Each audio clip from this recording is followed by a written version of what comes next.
Sometimes, the football gods smile on you, and after the Houston Texans escaped Denver with a 19-17 win on Sunday, thanks to a Brandon McManus miss on a 51-yard potentially game-winning field goal, it certainly feels like we are in the midst of such a time here in Houston.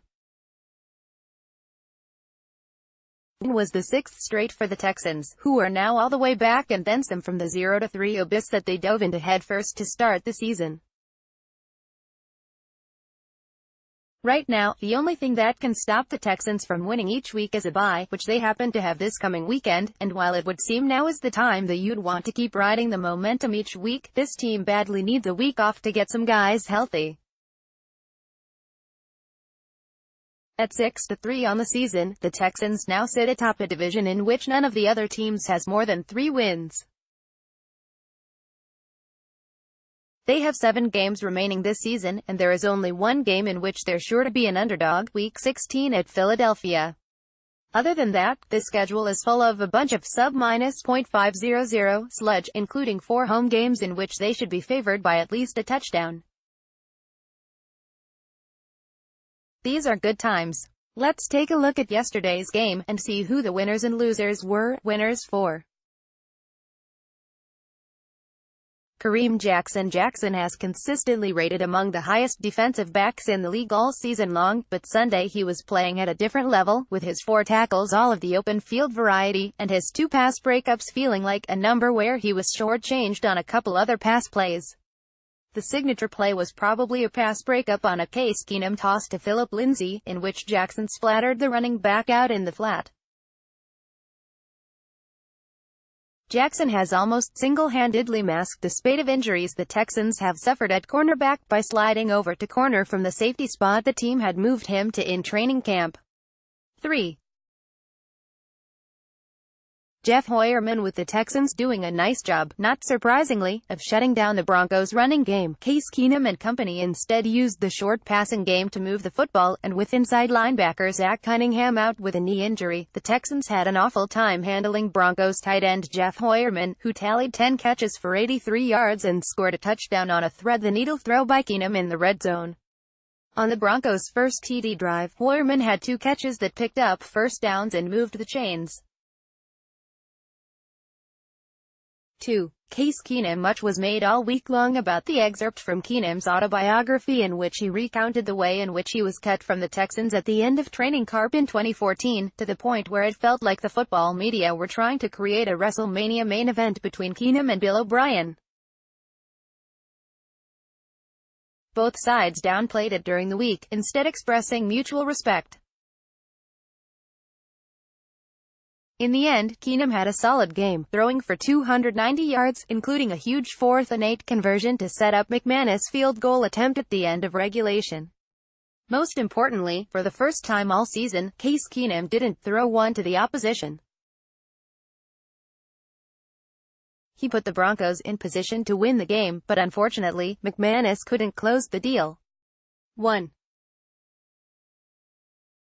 DeAndre Hopkins. Early in the game, Watson was connecting nicely with the newly acquired Demaryius Thomas, including 2 catches for 49 yards on the first drive of the game.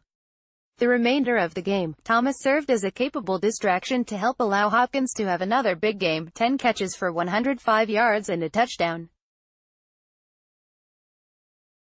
Hopkins is the best receiver in football, and the best football player on the Houston Texans.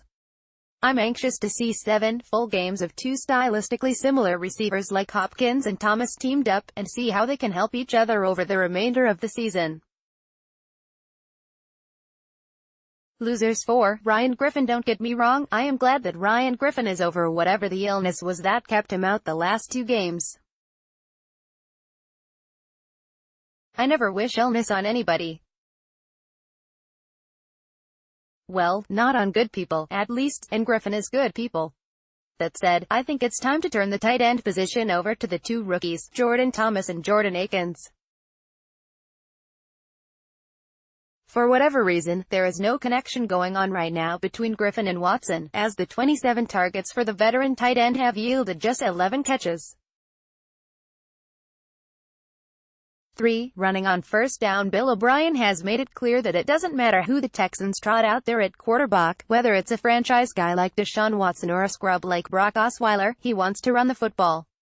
However, on Sunday, it felt like O'Brien was maybe overly patient, bordering on stubborn, trying to run the football. For the game, the Texans finished with 98 yards on 33 carries, but when you take Watson's scrambles out of the math, it was 60 yards on 27 carries for Lamar Miller and Alfred Blue. Particularly impeding to success were the runs on first down. Blue or Miller ran the ball on first down 16 times for 31 yards. 6 of those runs were for no gain or negative yardage, so the Texans started 6 series of downs that are behind the chains on second down thanks to poor running and blocking. For the game, the Texans had 4 series that went 3 and out, and each was started by a no-gain, negative run by Lamar Miller on first down. Those numbers are all hideous, but they graduate to somewhat maddening considering the alternative, allowing Watson to throw the football. On first down Sunday, Watson was 7 of 8 for 104 yards, 13 yards per attempt, a 118.75 passer rating. 2. Brandon McManus. Look, in a game that came down to a potential game-winning kick, a kick that McManus normally makes, no less, he must be included under the losers here because of the miss. However, truth be told, McManus was put in a rough spot, both at the end of half and regulation, by 1. Vance Joseph. The Broncos head coach. I'm not sure Joseph could have botched the end of half and end of game scenarios much worse than he did. First, at the end of the half, he decided to have McManus try a 62-yard field goal with 24 seconds left in the half. McManus missed badly, and that left Deshaun Watson with 18 seconds to maneuver the Texans from the Bronco 48-yard line to the Bronco 28-yard line, which led to a Ka'imi Fairbairn 46-yard field goal to close out the half. So Joseph handed the Texans 3 points in what ended up being a 2-point game. At the end of regulation, Joseph had a chance to attack the Texans and put the game-winning field goal attempt closer than the 51-yard attempt he ended up settling for. I would imagine that Joseph's probably one more loss away from getting whacked, although with the bye week here for Denver, too, this might be the right time to pull the trigger. Listen to Sean Pendergast on Sports Radio 610 from 2 to 6 p.m. weekdays. Also, follow him on Twitter at http://twitter.com/Sean Pendergast and like him on Facebook at https://www.facebook.com/Sean Pendergast.